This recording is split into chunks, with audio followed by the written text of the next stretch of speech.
Eczema. What the heck is it? What causes it? And most importantly for you, if you're suffering from it, what can you do to stop the itch? Hello, I'm Dr. Sugar, your internet doctor, here to give you your dose of medical inspiration for the day. Thank you for joining us. Our topic is eczema. So let's get started, shall we? So if you have an itch, or maybe it's a rash or a skin irritation that just won't go away, and maybe it gets worse in the winter or in the dry months, or maybe your doctor has told you that you have eczema, or even used this big word, atopic dermatitis. Let's jump right in and start learning about eczema and atopic dermatitis. One question I bet is burning in your mind is, are these the same conditions, or what are the differences? According to the National Eczema Association, eczema is a general term for any type of dermatitis.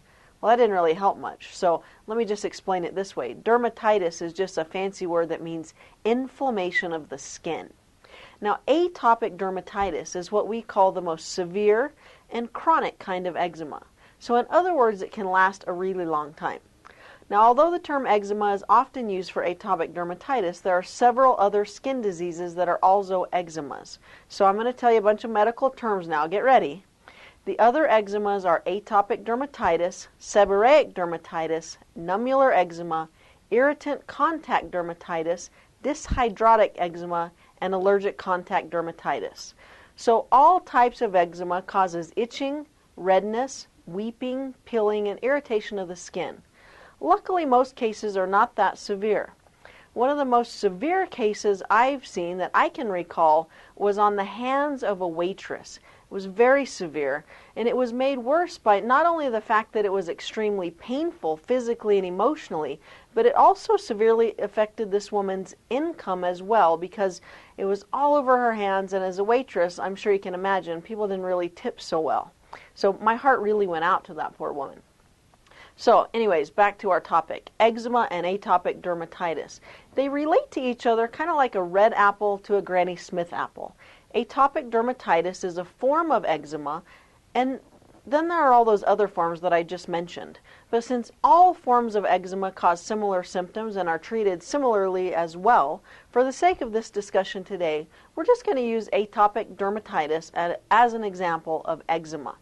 So, according to the National Institute of Arthritis and Musculoskeletal and Skin Diseases, atopic dermatitis is most common in babies and children. Now, when my oldest daughter, Mariah, was 2, she developed this really dry, weepy, red, irritated skin that just itched her like crazy, and it hurt, and it was just driving her nuts. So this topic is something that I'm intimately familiar with. Okay, where were we? Oh yes, most common in babies and children. But be aware that it can happen to anyone. People who live in cities and dry climates may be more likely to get this disease, however.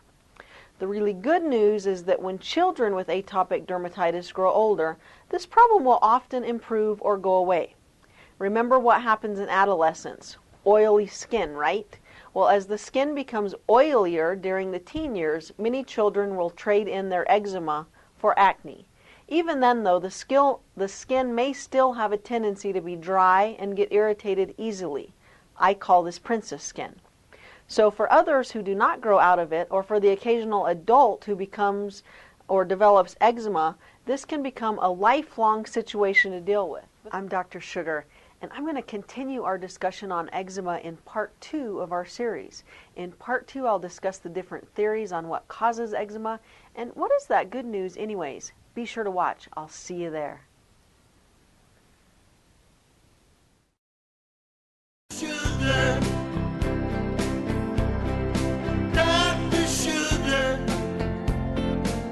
can entertain.